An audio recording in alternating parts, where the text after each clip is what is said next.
Sunt atât de multe lucruri pe care mi-ar plăcea să ți le pot arăta.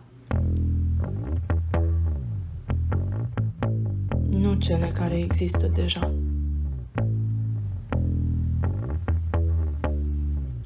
Nimic din lumea asta pe care o putem așeza frumos și ordonat în mințile noastre și la care, laudă limbajului articulat, avem cu toții acces.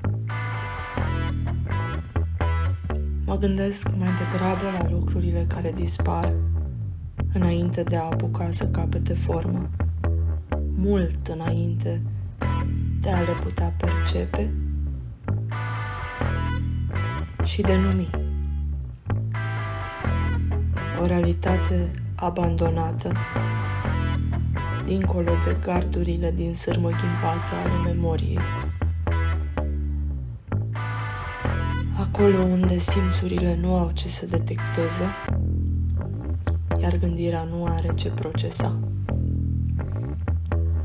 Un teritoriu în care dictatura conștiinței încetează, iar sensul pe care îl dăm lucrurilor e la fel de inutil și chiar mai penibil ca hainele pentru câini.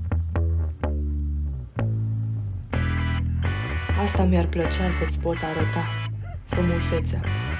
Frumusețea înainte ca limbajul nostru atât de sărac să o acopere ca buruienile.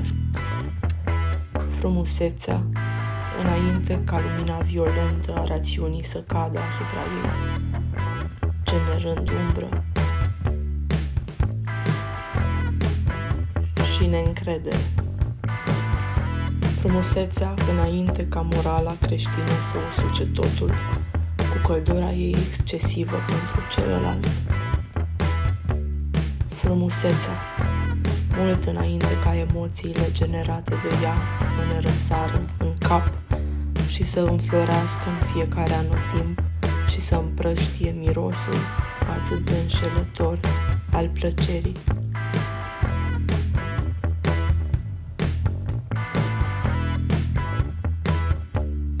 Frumusețea înainte ca nevoia de frumusețe să ne atragă ca pe niște fluturi de noapte și să ne facă scrum.